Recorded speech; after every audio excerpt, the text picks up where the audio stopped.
gentlemen, we're going to do some notes. So I'm going to do some from these notes. Remember, this will also act as a partial study guide. This is not due. This is just my notes. The other one is due tomorrow. The one that looks like this. Wait, both do tomorrow? Okay. No, this one is not due tomorrow. The other one that says topic 8 study guide at the top, that one's due tomorrow. Okay, I'm just going to go down to number 3, just to give an example. Okay, Alan prints a photograph with dimensions as shown. He purchased a 2-inch wide frame for the photo. Write a quadratic function to represent the area of the photo of the frame. Okay, so I want to know, I know this length is 2x, but now I want to know this length from here to here. Wait, why did you say that length is 2x when it had that? This length right here is 2x. Sideways. And then I have 2 on this side, and what do I have on this side? 2. 2, so it's 2x plus 2 and 2 makes 4. And then we're going to look at it this way. We agree this right here is x. Yeah. Okay, but we're going to add this part. Add this part, so it's going to be X2. x plus, how much is this? 2. How much is this? 2. So that's 4. Good? Wait, how do you know it's Yeah. 4? Wait, what? Wait, how is it 4? No. I understand. How am I the only one? Okay. We get that this is 2 inches on top and this is 2 inches on the bottom, right? Yeah. So 2 and 2 makes 4. This part is me. How is that 2 inches? Sure.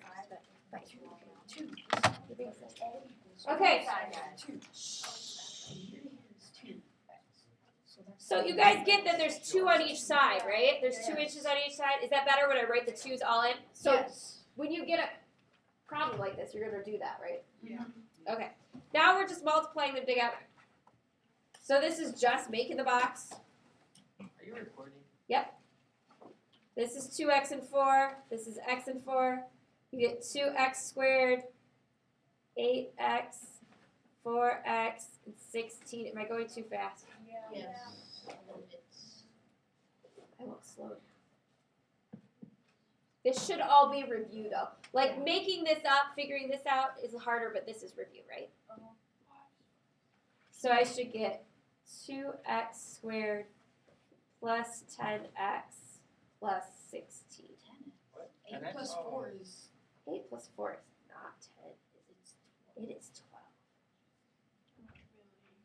It's cold medicine, guys. I'm sorry.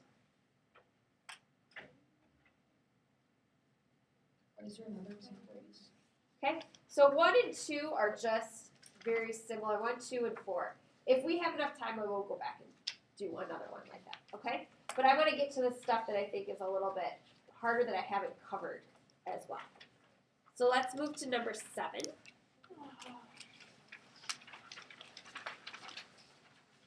Okay. I might have done one of these problems. So there are 4 problems like this in this packet, and there is a bunch in the other ones. Okay? So let's take this one real carefully. We want to find the average rate of change of the function f of x equals x squared plus 5 over the interval of 1 is less than or equal to x, and x is less than or equal to 2. Okay, so there's a couple steps for this. This is how I like to do it. I am going to make a little table. And I'm going to put my x's and my y's. I'm plugging in these 2 numbers. It gives me these 2 numbers. So I'm plugging those in. So I have that and that. So far, so good? Yeah. So I'm taking these numbers and I'm going to plug them into my equation to find okay. the y So value. that's always gonna happen like that. So it's whatever these numbers are giving me, they're always going to be. So they're always gonna give you what numbers to use. Okay. So now I'm just going to go 1 squared plus 5 gives me 6. Ah. So We're it's just like what we. Yeah, we're just plugging them in. And then here's going to be 2 squared plus 5. 2 times 2 is 4. 4 plus 5 is. So far, so good.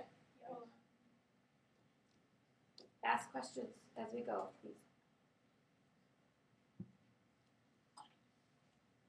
And then we do 6 plus 9 stuff. And then we're going to find the slope. Do you guys remember that? This is x1, x2, y1, y2. Oh, yeah, sorry. I'm just going to go y2 minus y1 over x2 minus x1. Okay?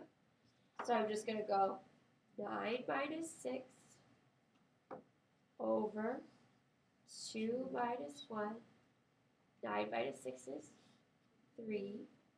2 minus 1 is 1. So the average rate of change is just a positive 3. That's it. Was that better? Yes. Okay. I would like to do one more and then give you one to try. Does that sound good? Yeah. Okay. I'm going to move to number 8. And I'm actually skipping it. I'm going to do 9 because it has a funky decimal in there, and I want to make sure you got it. Okay? So again, my first step, I'm going to make my chart x and y. Where do I get my x values from? The greater than. These two numbers right here, right? Find the average rate of change of this function over the intervals between 2 and 4, when x is between 2 and 4. So I'm going to choose 2. I'm going to choose 4. Now I'm going to plug it in.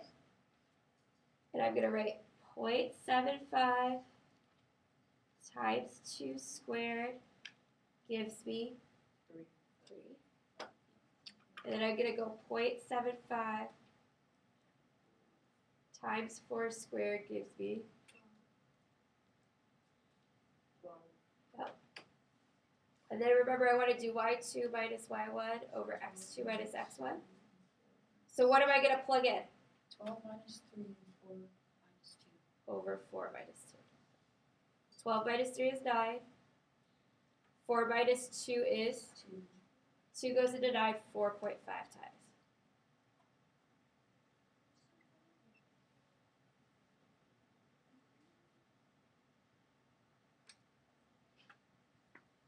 Okay, why don't you guys try 8 and 10? 8 and 10. Try 8 and 10.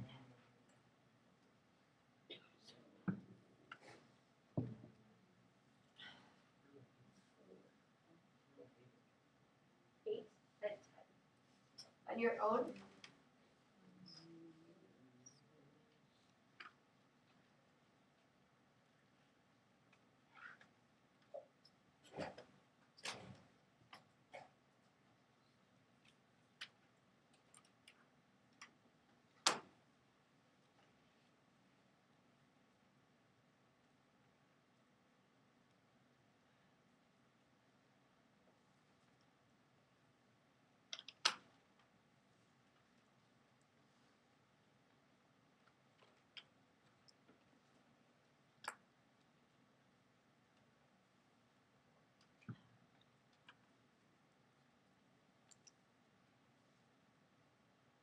You said 10, right? 8 and 10, yeah.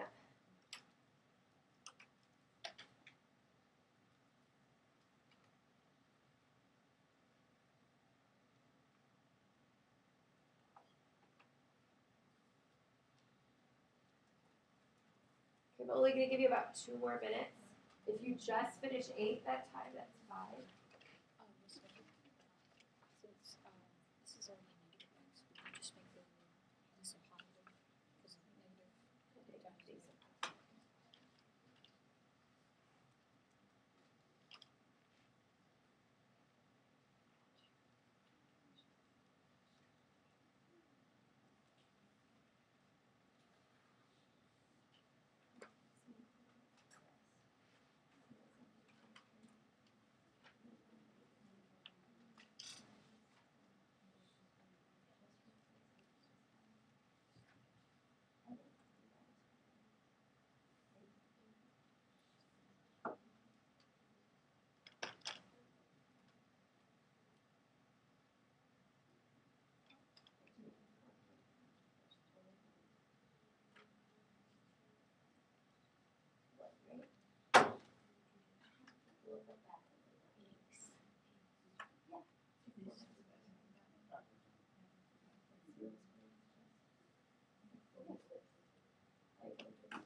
I don't remember doing this one.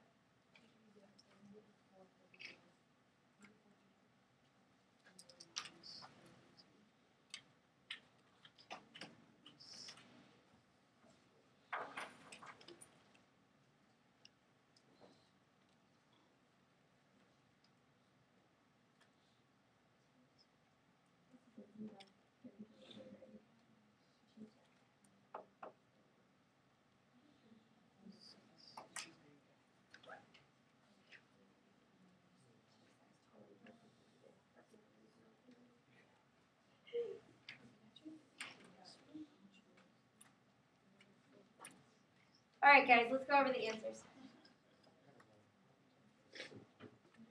All right, so I'm going to plug in 3 and 4 for 8, right? So I'm going to go 3 minus 4 squared. This is where you can pull out your calculator. Some of you are like messing this up because you're trying to do it all in your head. Just put it in there. 3 minus 4 squared gives us 1. And then 4 minus 4 squared gives me 0. Then I'm going to do y. I'm going to list this one as x1, y1, x2, y2.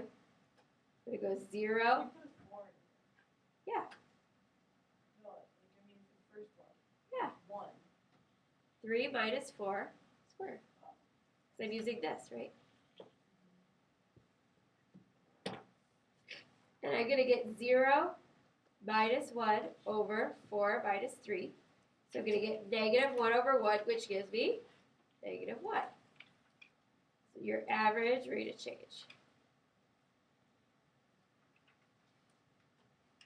Okay? And then number 10, I'm going to plug in negative 4 and 2. And I'm going to go 2 times negative 4 squared minus negative 4 minus 4. And I'm going to get 32. 2 times 2 squared minus 2 minus 4 gives me 2. Right? What? Let me double check. 2 parentheses 2 squared minus 2 minus 4 yeah. gives me 2. Okay. So then I'm going to go 2 minus 32 over 2 minus a negative 4. So I'm going to have to go 5 more minutes, guys. Sorry. These become plus. 2 minus 32 is 30. 2 plus 4 is 6. So my average rate of change is? It'd be negative 5. 30. You're right. It would be negative 5. It's my average rate of change.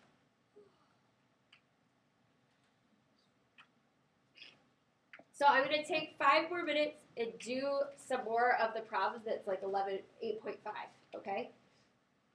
So, number 11 states, function f has a constant first differences. Which of the following must be true? So, constant first differences means it's what kind of thing? Linear, quadratic, or exponential? Linear. So keep that in mind. So the graph forms a parabola, is that true? No. The function f has a constant value. We don't know that, do we? The second difference for f are all 0. No, because it can't be second. No, but if there is a second difference, so if the first differences are all the same, the second difference would be 0. And the growth rate increases.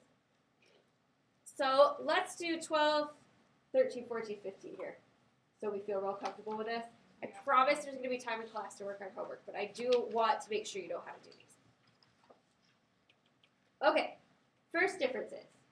0 to 3 is I went up 3. 3 to 12 I went up how much? 12 to 27 I went up, 17. I get 15. 15? 15. Okay. 27 to 48 is 21. 48 to 75 is 27. Right? So the second difference, 3 to 9 is 6. 9 to 15 is 6. 15 to 21 is 21 to 27 is. We're going to do the ratios as well. Okay? Remember, it's going to be this one over this one. It's always the second one over the first. 3 over 0 gives us undefined. Then I'm going to put what on top? 12 over 3 gives me 4. Then I'm going to put what on top? Oh, 27. 27 over 12 gives me 9/4. Then I'm going to put what on top? Over 27, it gives me 16/9. And then I'm going to put 75 over 48, which gives me 25/16. Okay, so which one is it? It's a quadrant. It is quadratic. What was that, Alexis? 9/4. Okay, it's quadratic. How do I know? Because it's second. Second differences are the same.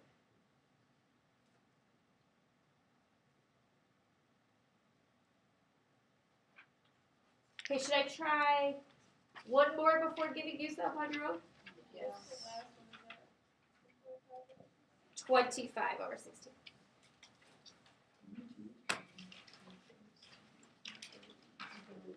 All right, let's do number 13, and then I'll have you do one on your own. The next two on your own.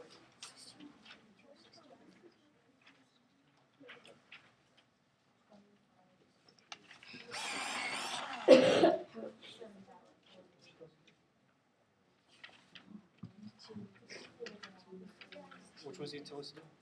I'm gonna do 13. Oh. Actually, no. Why don't you guys try 13, and then I'll do 14, and then you'll try 15. I think that's the best one. Do what? Try 13 on your own right now.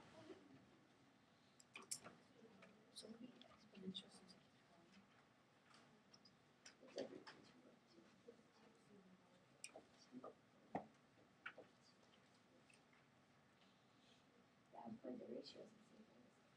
That's what I would assume, because those two things are the same exact ratio.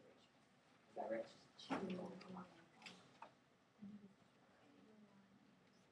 Try number 13, guys. And we'll go over the answer.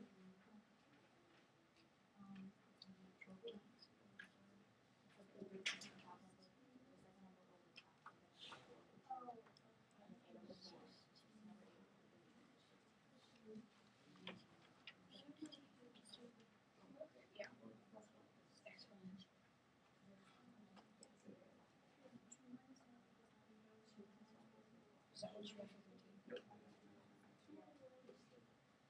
Reason, common difference. What would be your explanation? All the ratios are the same.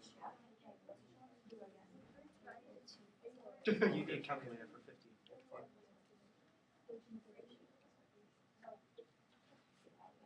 She only said Yeah, well, okay. Let's go. why are you doing 15? Because we're gonna do it eventually. 14. Fine, she's gotta do 14. You do 13. Just divide 46 by 14.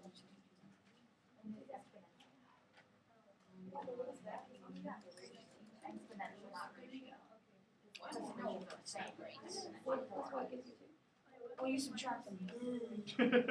What the hell are you doing? What did you get? 324, 108. Yeah. 36.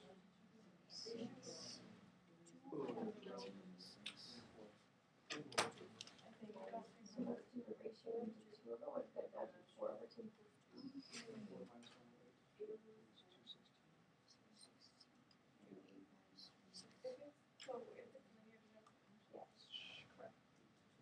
Keep up.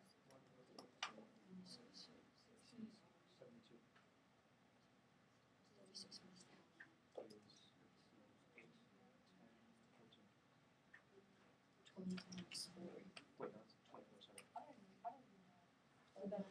All right, guys. So the first difference is for number 13, did you get 1, 2, 4, 8, and 16? Yes. For the second difference is, did you get 1, 2, 4, and 8? Yes. And the ratios, did you get 2 over 1 equals 2?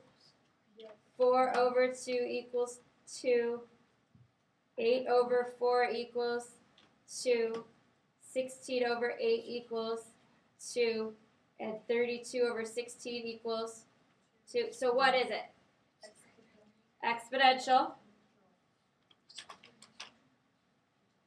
And my answer is the ratios are the same.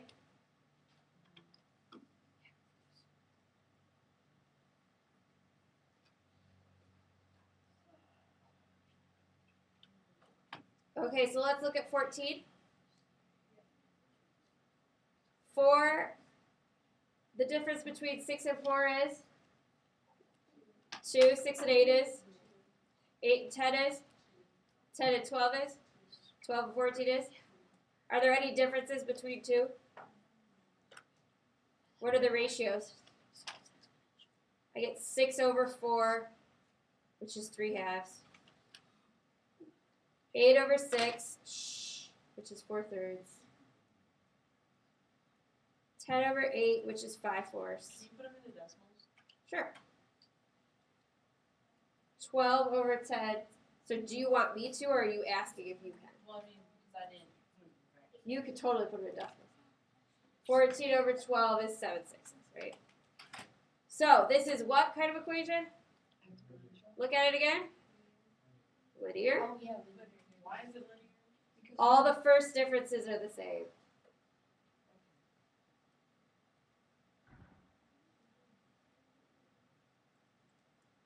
So let's do one more, and then I'll let you work. Okay. 480, the difference between 486 and 162 is negative 324. The difference between 162 and 54 is negative 108. Difference between 54 and 18 is negative 36. Negative 12 and negative 4. Okay. The second differences are 216, 22, 72, 72. Handwriting's bad. and 8. okay, and the ratios, I get 162 over 486, and I get 1/3, or 0.333. Repeating. Okay.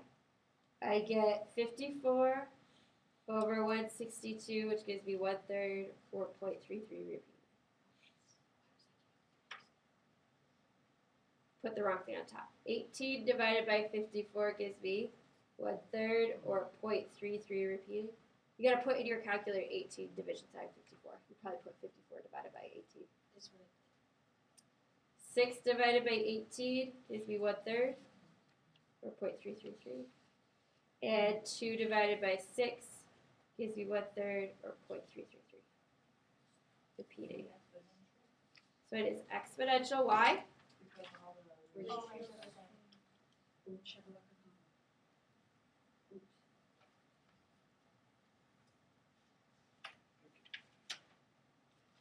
Yes. That's, When you're finding the first difference, so if Yeah. you put in the calculator, you do 162 minus 40. yes. I have a question about the actual study guide. I was looking through it, Okay. and it says vertical shift for like number 3 and 4. Yeah, that's just how much it goes right, left, or up or down. Okay, but I'm not worried about the stretches for that one. there's no graph. Like, how do we determine that? What is the vertex? Vertical? Yeah. Is the vertex 0, 0? So nothing. Then it did shift. Right? Okay. So, do you want to go to work now? Yes. Or do you want to do another area problem Oh, when's the study gonna do? tomorrow? I did skip around. Okay, this is not due tomorrow. This is just notes. We're just going to use this for extra stuff if we need it. So I'm going to let you guys work, I guess. If you have questions on something, I'll come around and help. Does that sound good? Save some time. It's not gonna be on the test though, like. But it's the same, like I took the study guide and looked at it and put problems that I thought you guys would struggle with on this one. Okay. I'm stopping.